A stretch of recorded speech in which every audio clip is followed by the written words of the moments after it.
Thank you very much, Mahmoud, for that introduction. You will get far in the world, I'm sure. But I'm really delighted, Susie and I, my wife, to be here among you. Since we've arrived, we've really been received with so much hospitality and warmth, and I definitely think we will be coming back more often. I'm delighted and honored to be here today in the Clinton School of Public Service. It's very satisfying to have this opportunity to get to know different cities and meet with people from all walks of life across the United States. It's also a pleasure to have the opportunity to present aspects of mutual interest and concern between our two countries and regions. I'm happy to speak here today before such a distinguished audience, and I would like to extend a special thanks to Mr. Skip Rutherford, the Dean of the Clinton School of Public Service, and to Stephanie Street, Executive Director of the Clinton Foundation. I thank them along with all those who have made this event possible and for the warm hospitality they've accorded to us since we've arrived. I would also like to extend my sincere congratulations to the Clinton School on the occasion of its 5th anniversary. I wish you a continued progress and success, and I was really heartened by the fact that the participants in this class are from varied walks of life and from many countries. I saw that this is, I think, true to the legacy of President Clinton in reaching out to different nations and trying to create a more cooperative atmosphere for international relations.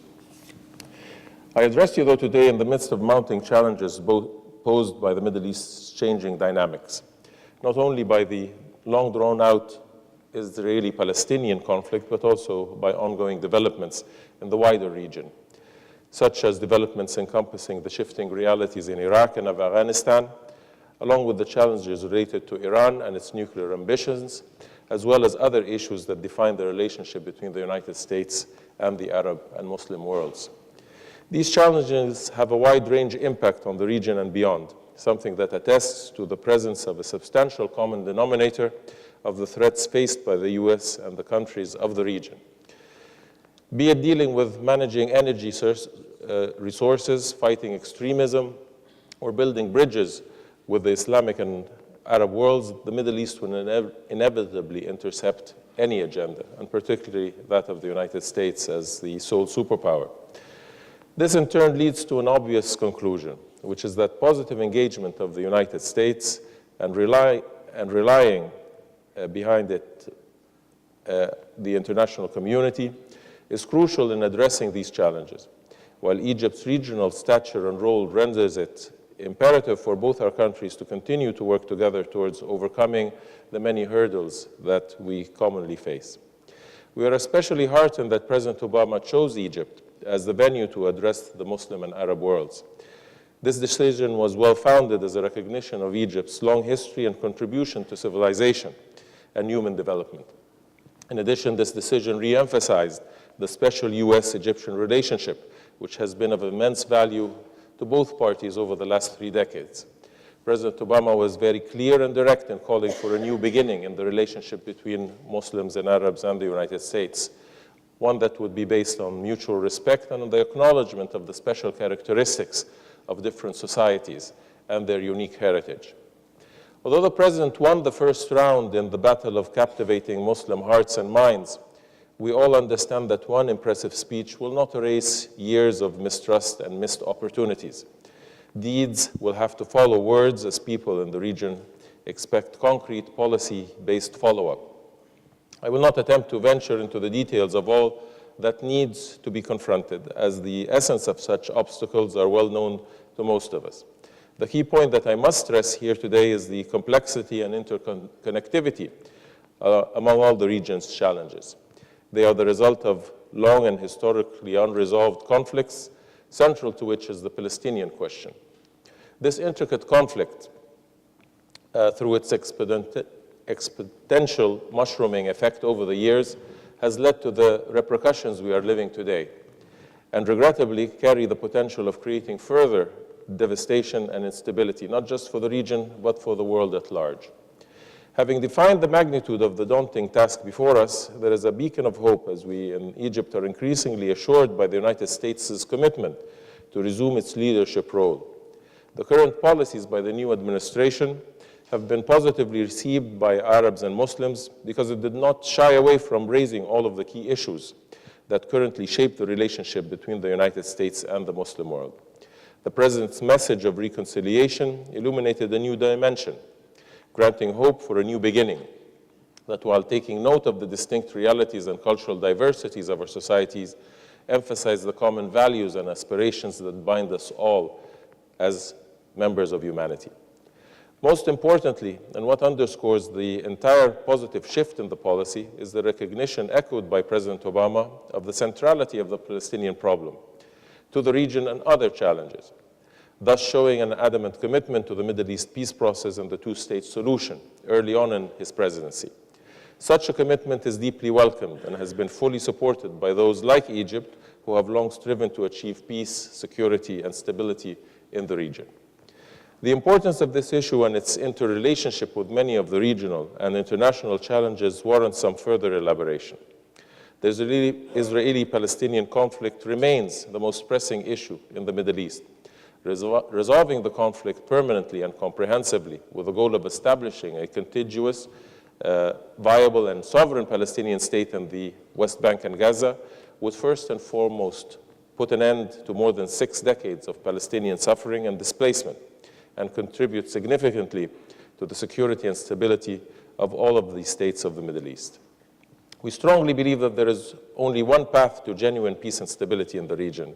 This path is the direct, good faith negotiations between Israelis and Palestinians that ultimately lead to the fulfillment of the envisioned two-state solution.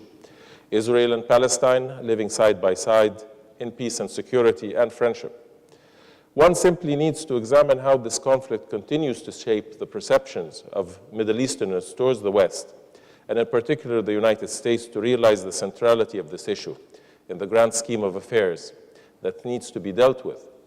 Arabs and Muslims have felt for a very long time the injustice of the application of a policy of double standards when it's come to the particular conflict. Yet as deeply rooted as this conflict may be, it is evident to all involved that the general framework of a resolution is obvious and has been talked through several times over. I think you will all recognize the great efforts that President Clinton undertook in this regard. So I must be clear that there is no need or time to attempt to reinvent the wheel. The issues are clear and the minimum requirements of both sides are well known. Hence, following many years of peace talks and negotiations since the 1993 Oslo agreements, the general outlines of the final settlement has become widely recognized.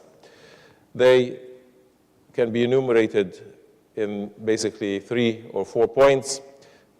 Primarily, the border of the Palestinian state that will be established will be those of the June 1967 line, with minor land swaps agreed between both sides on the basis of the ratio of 1:1. Certain arrangements will have to be made on the Palestinian side to accommodate Israeli security concerns and provide security guarantees. Jerusalem will be the capital of both states, undivided. And finally, there has to be a just settlement to the plight of Palestinian refugees, along with other final status issues. It's unfortunate, though, that we are witnessing today a gradual reduction of this conflict to become merely an issue of cessation of Israeli settlement activities in return for partial Arab normalization of relations with Israel. This is a dangerous paradigm as it suffocates the essence of a viable solution. Normalization is inevitable, yet it requires as a prerequisite a genuine resolution with the Palestinian National Authority of all outstanding issues and the sealing of a satisfactory deal. And no matter how much effort is put in trying to negate the value of the Arab Peace Initiative, it still remains a courageous step by the Arab world which provides for a regional incentive for Israel to reach a final agreement with the Palestinians. The bottom line is that we cannot, in the 21st century, accept the occupation of one people of another. Equally critical, we must uphold everyone's right to live in peace and security. Compromising on these fundamentals, using whatever pretext, is unacceptable. These are our shared values, be they applied in the occupied Palestinian territories or anywhere else in the world. Human dignity must be upheld, and I am sure that there is a universal consensus amongst all in that regard. Of course, I can speak here for hours about the many impediments that need to be dealt with. An important element remains the necessity that Israel freezes all settlement activities in the Palestinian territories, including what is described as natural growth, as well as dismantling any settlement outposts. Settlements are illegal and violate previous commitments.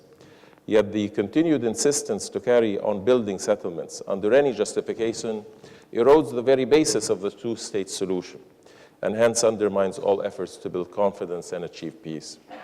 In the same vein, the deteriorating situation in Gaza is alarming. As people are deprived of most of their basic needs, any argument aimed at justifying this dismal situation remains irrelevant and is contrary to every declaration regarding the importance of upholding human rights. Though conditions in the West Bank are better, the continued presence of not only settlements but also hundreds of checkpoints and roadblocks effectively strangle the towns and villages of the West Bank. Even current progress is miniature in relation to the magnitude with which more of the basis of the existing economic situation is assessed. The separation wall is also a huge hurdle to overcome. Many parts of it today encroach on considerable areas of Palestinian land. The Israeli government must recognize that the two-state solution is the political horizon of any peace negotiations. The creation of a sovereign, contiguous, and viable Palestinian state on the territories occupied in 1967 is the only path that will lead to a real permanent peace in the Middle East. At the same time, setting preconditions will only undermine the prospects of a negotiated settlement. The alternative is what former President Carter hinted to in his recent op-ed in the Washington Post. That is the alternative of adopting a single-state solution, where one state would encompass all of the inhabitants of this geographic area, whether they are Israeli Jews or Christian and Muslim Palestinians of the West Bank and Gaza. Needless to say, the demographic aspects of this solution would be very low on the Israeli list of desirables. The role of the U.S. in overcoming these impediments is crucial. Only the United States can play the role of a catalyst and broker to help both parties, particularly Israel, make the hard decisions needed to end the conflict once and for all. This is why we are encouraged by the signs of determination from the new American administration to effectively undertake this responsibility. We are also greatly encouraged by President Obama's forceful recommitment to the peace process and the two-state solution. We believe the United States has the responsibility and the interest to achieve these goals. And as always, Egypt stands ready to engage fully with our friends in Washington in this endeavor. On the other hand, I must not overlook the unfortunate current situation among the Palestinians themselves. Egypt, on its part, is ready and willing to support not only in consolidating the ceasefire between Israel and the Palestinian factions in Gaza, but has been working tirelessly to arrive at a reconciliation among the various Palestinian factions so as to provide an opportunity for them to negotiate a peace agreement with the Israeli government. The path so far has not been an easy one, and our efforts have faced many hurdles and some setbacks. Yet some progress has been made towards the goal of reaching some form of formula that serves the common interests of all sides. Ladies and gentlemen, moving on to the other challenges, I must stress again that these obstacles are derivatives of the core Israeli-Palestinian problem that continues to serve as fuel for other agendas in the regions, which insist on utilizing the volatile situation to incite Arabs and Muslims around the globe. Indeed, the region demonstrates signs of a wider conflict among a number of regional and international actors and their conflicting interests. The daunting challenge of resolving them has become even more complicated. Resolving the Palestinian conflict, or at least paving the way for a clear show of a genuine peace process being restarted, is the ultimate path to treat the current state of hopelessness. But there are also parallel endeavors that are related to the socio-economic well-being of our region's societies.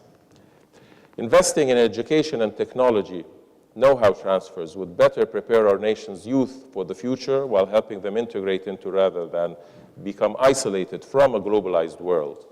Hence, a different mindset would be shaped, one that would be impossible for the alignment of extremism to strike. Through educational scholarships, vocational training programs, increased assistance in the fields of technology and development, leaps will be made on the tangible and intangible levels. The US and the West in general can promote advances in all sectors through an aggressive adoption of programs and projects which aim at improving the situation and alleviating the suffering from conflicts and years of neglect. Moreover, another key challenge is posed by radical ideologies that are diffused among the less fortunate and vulnerable, as they are the ideal fertile soil for that. Strengthening our ability to counter such extremist ideologies is essential in resisting the destructive forces of backwardness. And like the crux of many other issues, the seeds of extremism lies in the apparent injustices in many conflict areas. The key, therefore, is to rid the extremists of their tools, changing the region's psychological mindset towards the West, a goal that could enhance global harmony. In that context, we believe that the policy of projecting the true nature of Islam, both among Muslim communities and equally important in the West, could be of a great benefit. Egypt believes in the mission to disseminate the true, tolerant, broad-minded teachings of mainstream Islam, as it has done throughout the centuries, as the beacon of modernization in the entire Muslim world. A different major challenge facing the Middle East is regional security and the proliferation of nuclear weapons in the region. Egypt, which has been at the forefront of ongoing efforts to rid the Middle East of nuclear and other weapons of mass destruction, strongly welcomes President Obama's commitment to seek a world free of nuclear weapons and looks forward to working with this administration closely towards implementing this vision in the Middle East and in the world at large. In this context, Iran's regional and nuclear ambitions have caused a considerable level of concern and anxiety throughout the Middle East.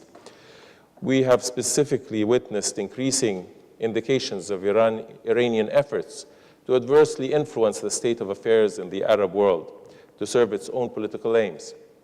Egypt rejects ongoing Iranian efforts to extend its influence in the region, including any attempts to acquire nuclear weapon capabilities. No country in the region, including Iran, should acquire nuclear weapons.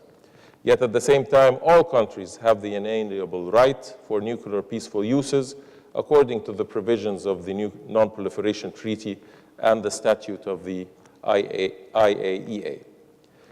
There is a pressing need to strengthen the NPT regime. One way to do so is to realize the treaty's universality in the Middle East. For too long, double standards have been applied with regard to the nuclear state of affairs in the Middle East, and in particular, the question of Israel's nuclear capabilities and its continuing rejection to adhere to the NPT. Any efforts or declarations aimed to strengthening the non-proliferation regime will be rendered ineffective if they continue to be applied by different standards in relation to the different situations among the countries of the region. Principles must be applied uniformly to all states in the region. One standard must apply to all. Either we all join the NPT, abide by its provisions, and place our nuclear facilities under the IAEA safeguards regime, or we simply do not. Israel must adhere fully to the NPT. Iran must cooperate fully and transparently with the IAEA, and the nuclear weapon-free zone in the Middle East must become a reality. This serves the interests of Israel, Iran, the Arab states, the US, and the entire world. The alternative is a tremendously dangerous nuclear arms race in the Middle East. The American outreach, nonetheless, towards Iran is welcomed. We believe that engaging in a dialogue is the most effective approach which would lead to resolving the dangerous issues that loom in the region. We appreciate that the administration has been transparent with its Arab partners concerning its ideas and policies. And we look forward to a successful outcome that diffuses tensions, increases the security of all states of the region, and adds to the security of the world at large. And of course, preserves the full interests of the Arab world as regards its affairs within its region and on its territories.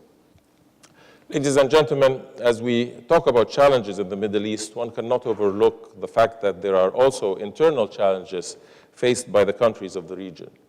Such domestic hurdles emanate from the distinct realities and the form by which societal values have evolved over the years. And while the current administration has demonstrated thus far its acknowledgement of the special regional characteristics, I must stress that this direction is more likely to advance reform programs through cooperation and capacity building. The region's zeal for advancement to provide for its people's prosperity is the engine behind its own initiative of reform. Cooperation to achieve this goal is always welcome and is greatly appreciated. Egypt, for example, has been undergoing a process of comprehensive political reform aimed at broadening political participation, ensuring freedom of expression, upholding human rights, and empowering and enabling women, as well as revitalizing civil society's organizations to participate fully and effectively in public life. The ultimate objective is to ensure the trickling down of the benefits of an integrated scheme of political and socioeconomic reforms to society as a whole, men, women, the elderly, and the young, without prejudice to race, religion, social standards, ideology, or political affiliation. The political transition in Egypt is certainly evolving. 2005 was a landmark year in the democratic process with the constitutional amendment allowing for direct multi-candidate presidential elections for the first time.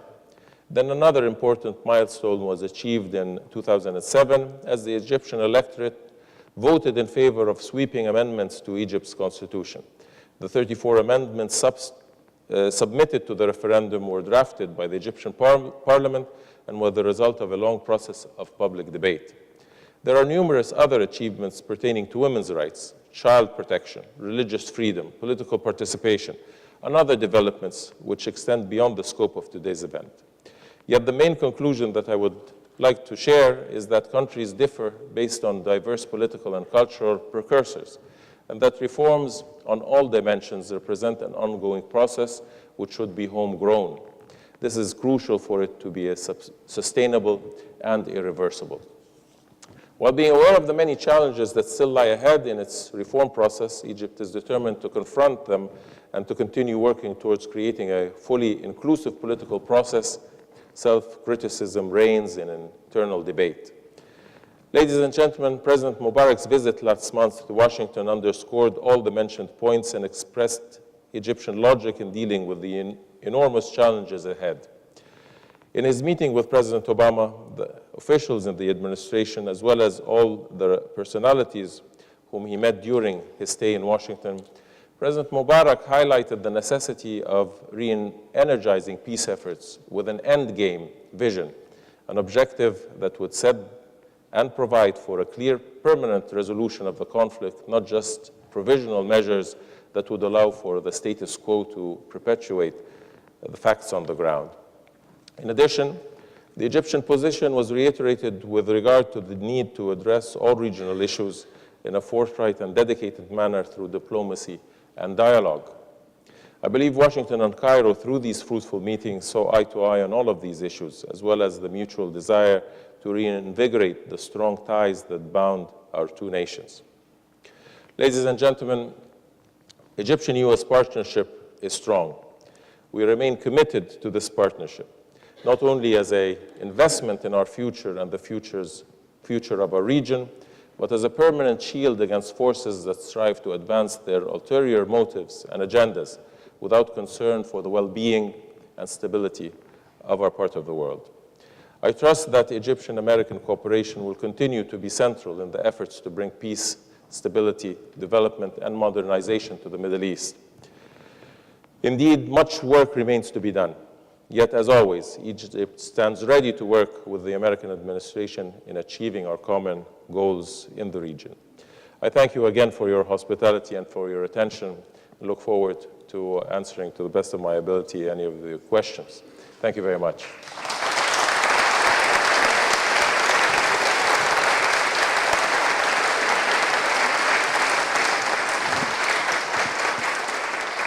We do have time, excuse me, we do have time for some questions. If you raise your hand, we have 2 mics right in the back.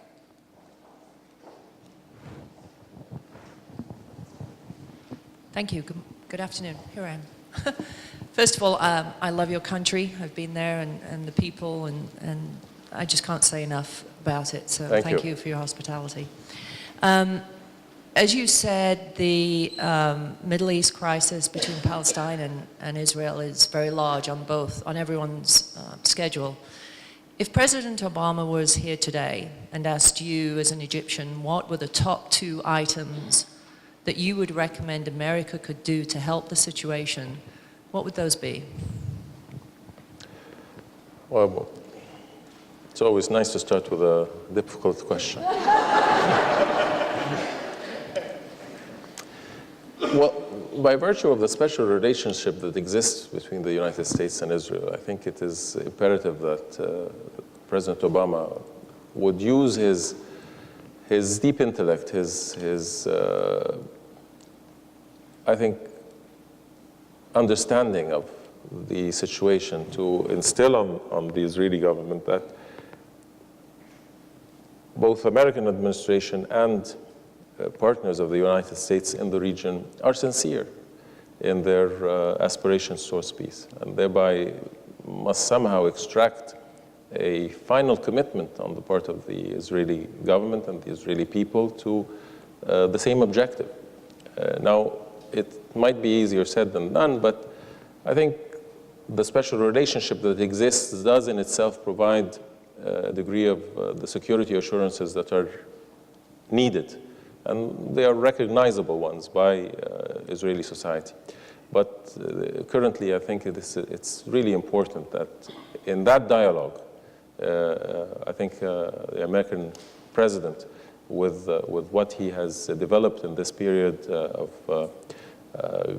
I think, a global commitment towards his efforts to create a more cooperative international dialogue can provide that understanding and can transmit that sort of commitment and thereby reinitiate the peace process and peace efforts. Bill, we're going to go all the way to the back in the white shirt.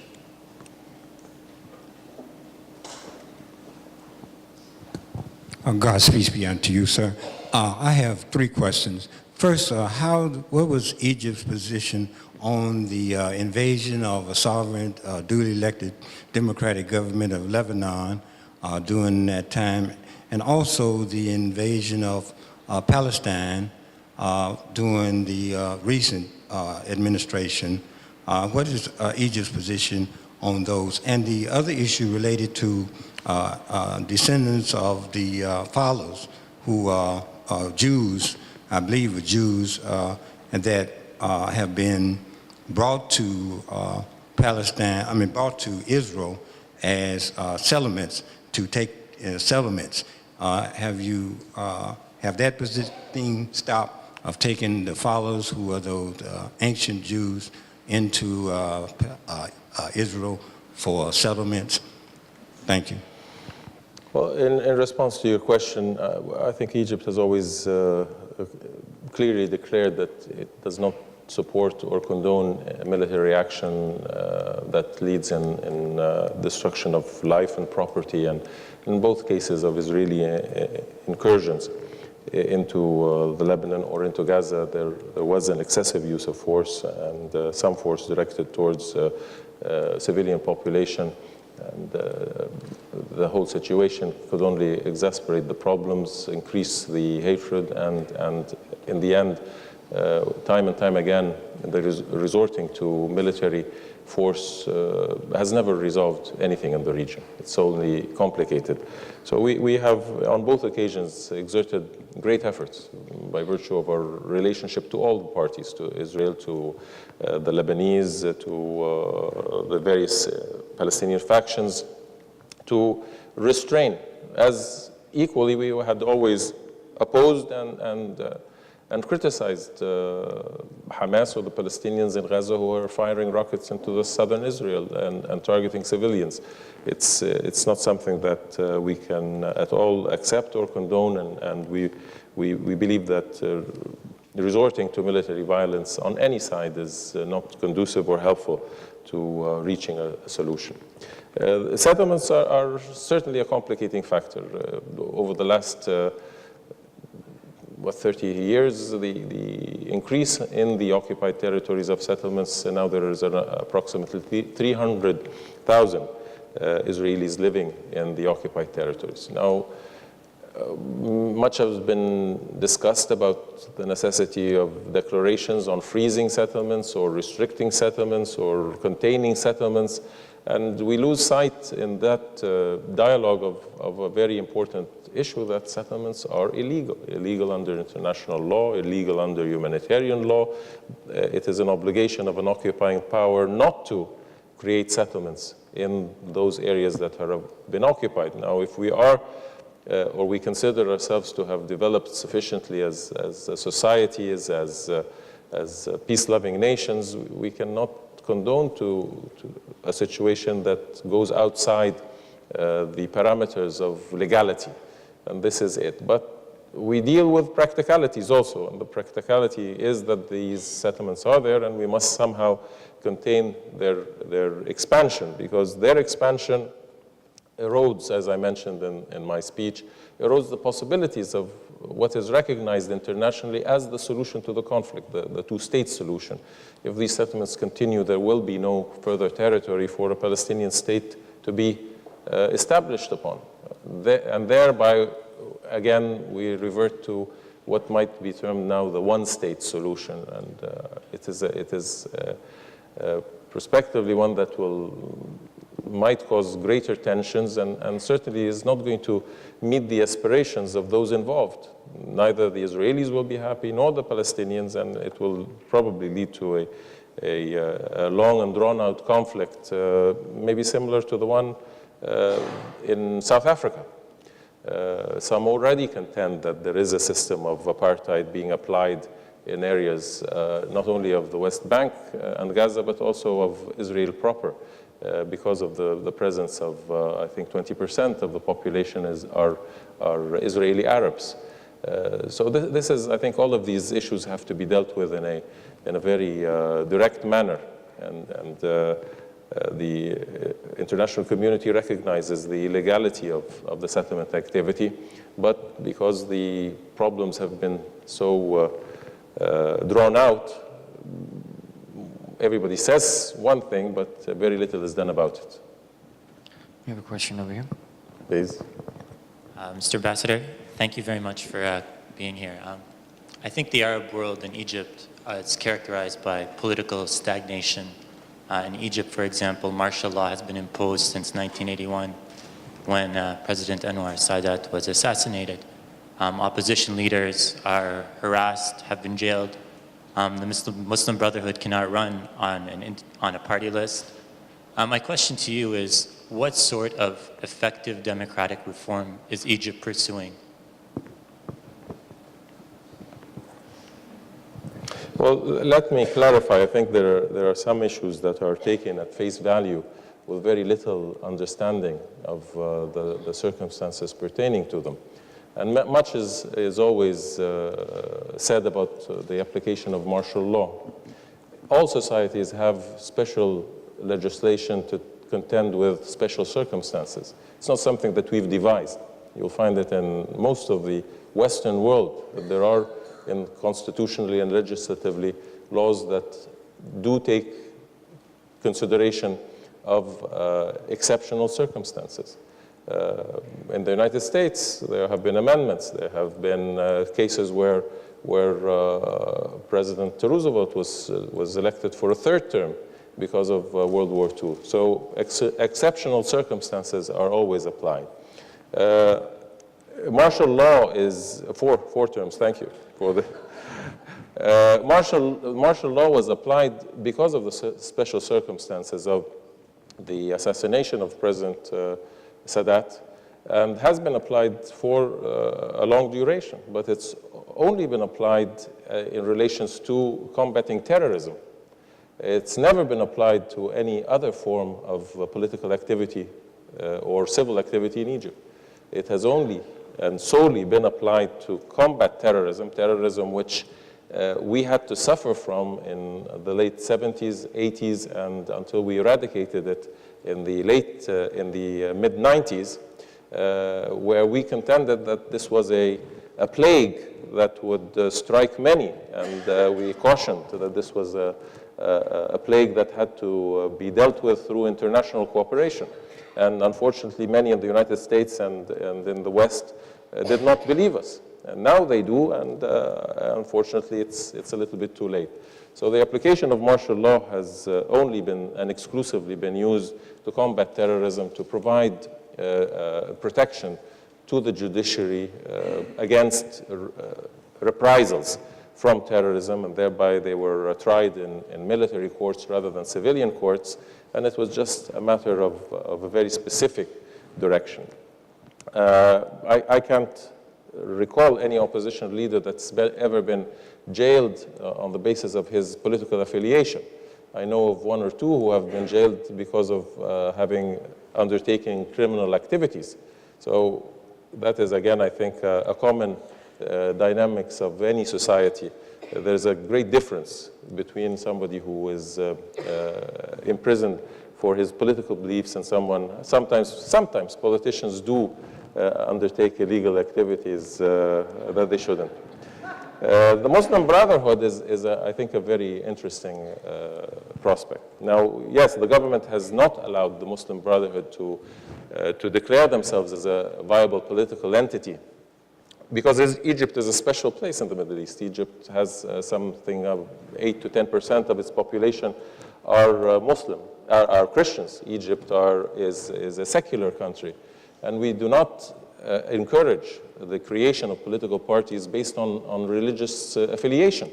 This is the majority refusing that its religion be directed towards a political entity. I think that is a wise decision, because it would only lead to fragmentation of the society and less emphasis on the secular and modern nature of a society, and create greater tensions within the various Muslim and Christian communities. And we've provided on many occasions to those who have those affiliations to declare themselves a party and to have both Muslims and Christians, and not to try to hijack constituents on the basis of their religious affiliations. Religion has nothing to do with politics. This is a matter of personal choice. We like to think so, and we like to strive to that it does, and ideally, and I think we have to be clear in our trying to set those standards. But certainly in our case, we feel it's a great hindrance to us and to our political system. On the contrary, that doesn't say that there aren't problems. There are certainly problems that we are trying to deal with to create a better form of governance, to create more diversity in political selection. We currently have an enormous number of free and independent press that is quite critical of government policies, that is now truly a watchdog of the administration and its activities.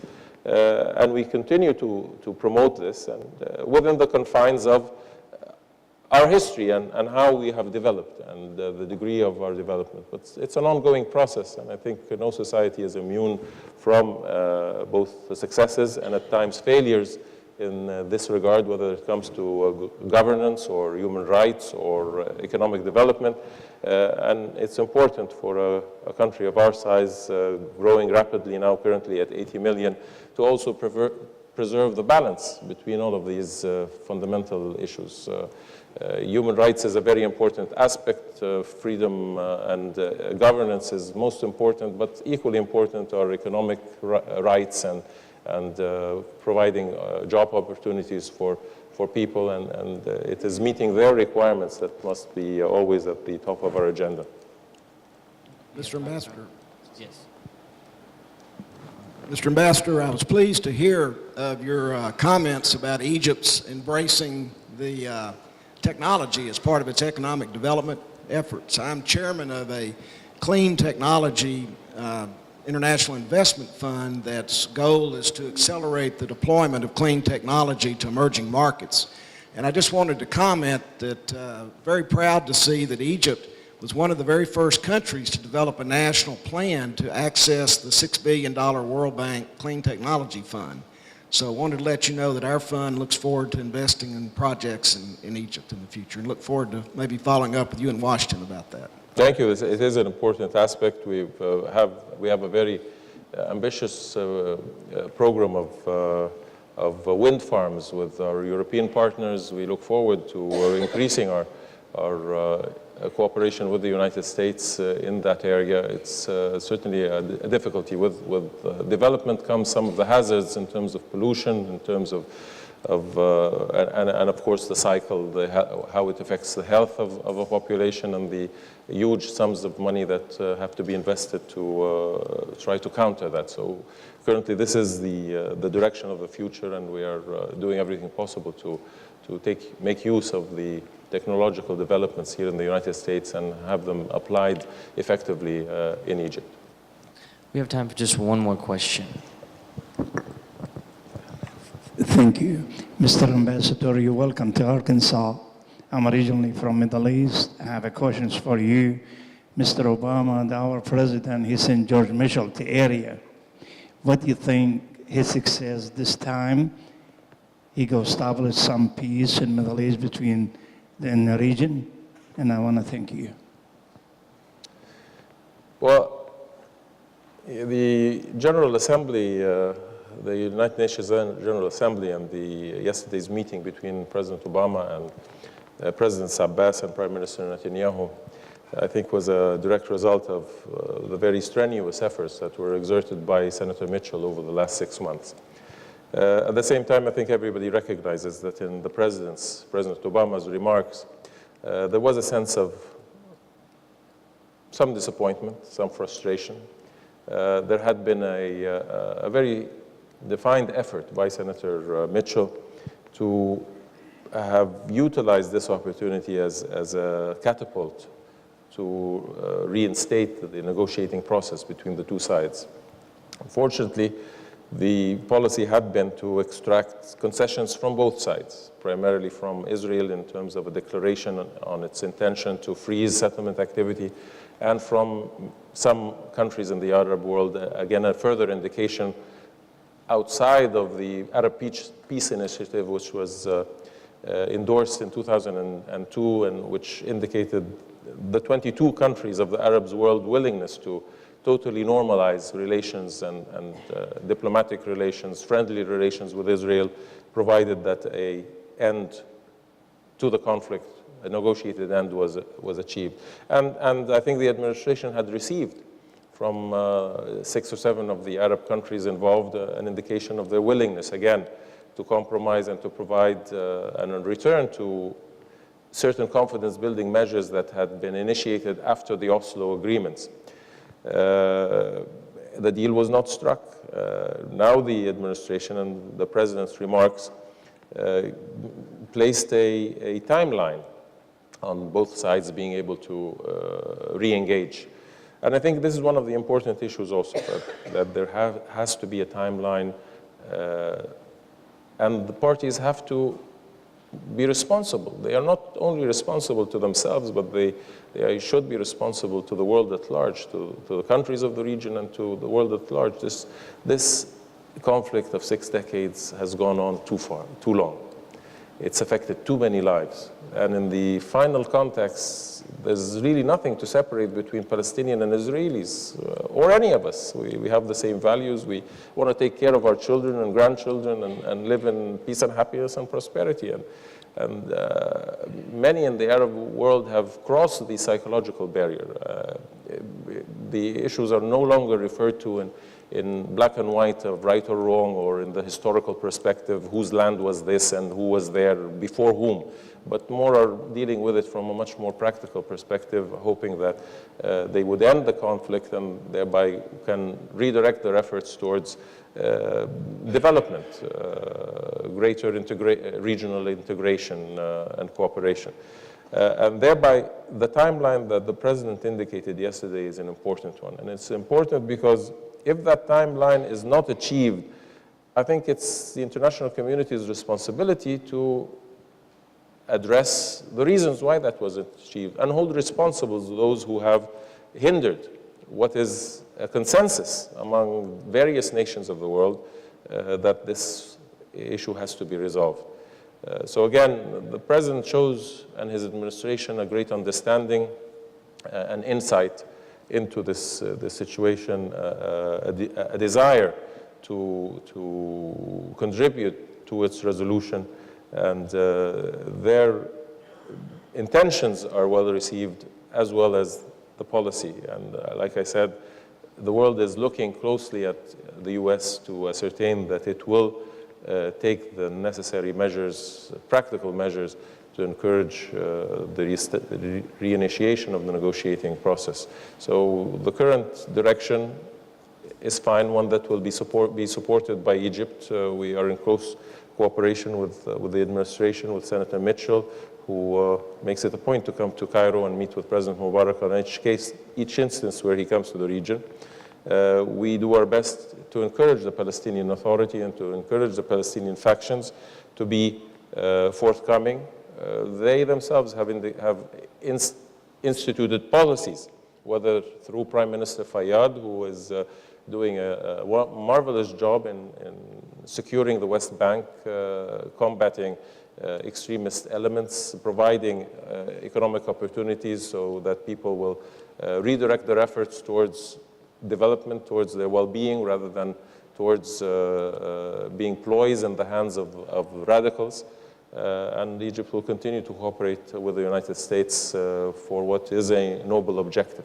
And we can only appreciate the efforts of the administration and those of President Obama personally and the time that he has given to this issue, despite the various challenges that he faces here at home and towards the economy. But we said we live in a globalized world, and what happens in Little Rock certainly can on many occasions affect what's going on in Alexandria. So we think that this is a welcome development in world affairs, one that makes us all interconnected and strive to achieve the same objectives. Thank you.